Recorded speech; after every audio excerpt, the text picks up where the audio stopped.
Assalamualaikum warahmatullahi wabarakatuh. Saya di sini akan menyampaikan bagaimana prinsip kerja dari generator DC.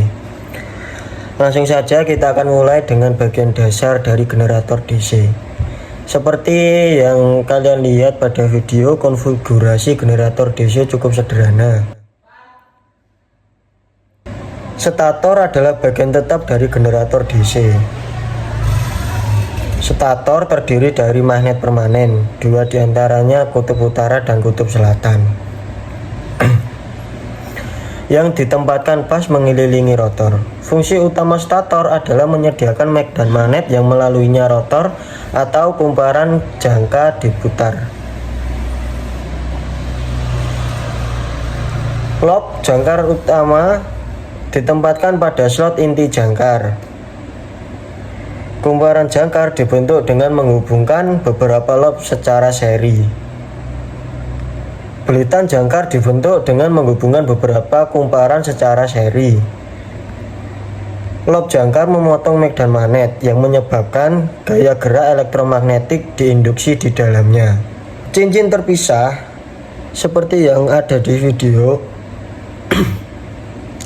Cincin terpisah adalah perangkat bergerak yang digunakan untuk membalikkan polaritas arus. Itu terbuat dari tembaga.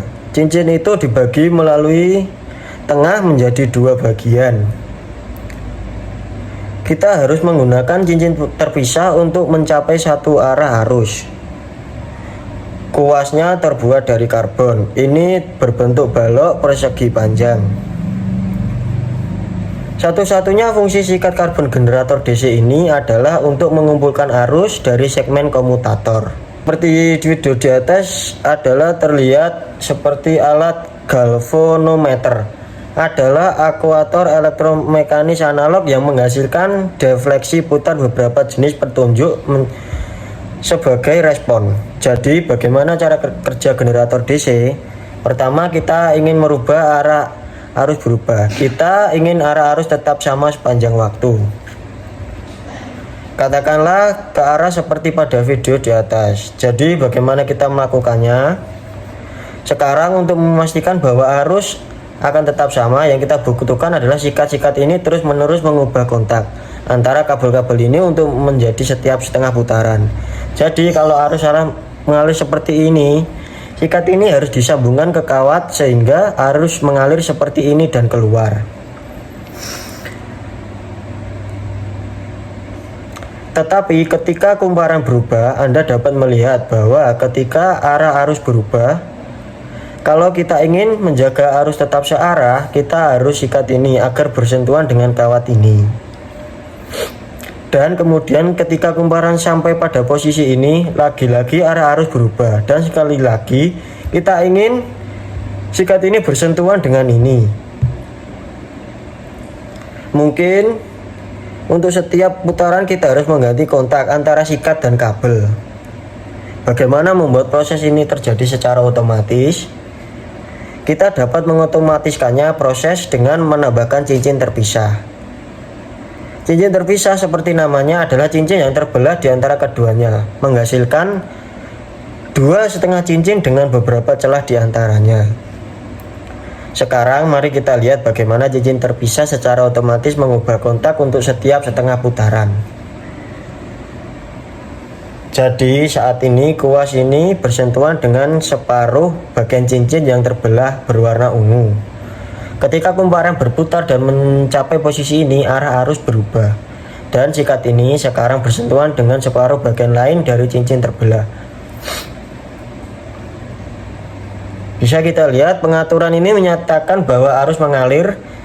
Ketika kumparan sampai pada posisi ini menyelesaikan setengah putaran lagi.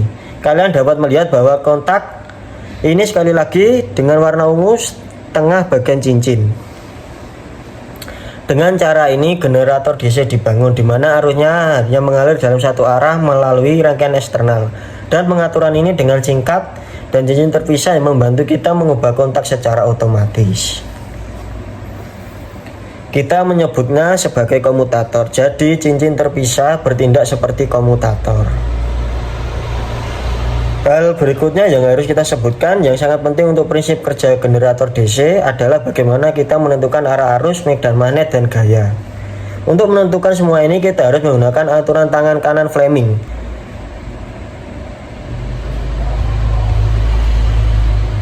Dan gaya yang bekerja bagian kumparan A sampai B mendorong bagian kumparan. Jadi untuk mengetahui arah arus induksi kita menerapkan aturan tangan kanan Fleming. Bagaimana caranya? Kita letakkan tangan kita sehingga ibu jari mengarah ke atas menunjukkan arah gaya. Jari telunjuk atau jari menunjuk ke arah medan magnet atau dari kutub utara ke kutub selatan. Dan jari tengah menunjuk ke arah arus induksi, yaitu dalam kasus kita dari A ke B. Demikian pula untuk mencari arus induksi pada bagian kumparan C sampai D kita kembali menggunakan aturan tangan kanan Fleming. Jadi kumparan-kumparan searah jarum jam dan gaya yang bekerja pada bagian kumparan C sampai D mendorong bagian kumparan tersebut ke bawah. Ibu jari menunjukkan ke bawah untuk menunjukkan arah gaya. Jari telunjuk atau jari menunjuk ke arah medan magnet atau dari kutub utara ke kutub selatan. Dan jari tengah menunjuk ke arah induksi, yaitu dalam hal ini dari C ke D.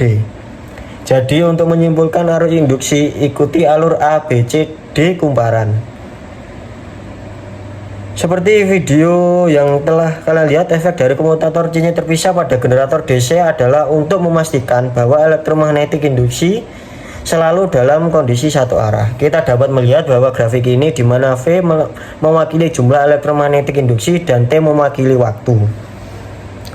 Kalian dapat melihat dalam grafik bagaimana gelombang sin berubah dalam kumparan. Hal ini memiliki putaran jarum searah jarum jam. Peningkatan kecepatan putaran kumparan, jumlah elektromagnetik induksi mempunyai tanda positif.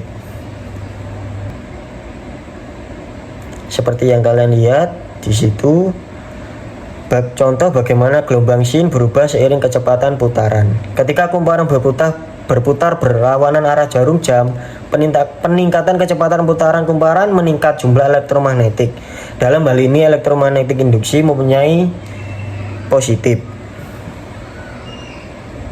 Bisa kita lihat di video seperti itu. Kesimpulannya, generator DC memiliki desain sederhana, pengoperasian sederhana, sangat andal, tegangan konstan dapat dicapai, dan kontrol kecepatan mudah. Selain itu, generator DC juga ditambahkan dalam banyak aplikasi seperti booster, peralatan las untuk mengisi baterai di tata surya dalam keadaan darurat di rumah dan di kantor. Terima kasih. Sekian video penjelasan tentang prinsip kerja dari generator DC. Saya akhiri. Wassalamualaikum warahmatullahi wabarakatuh.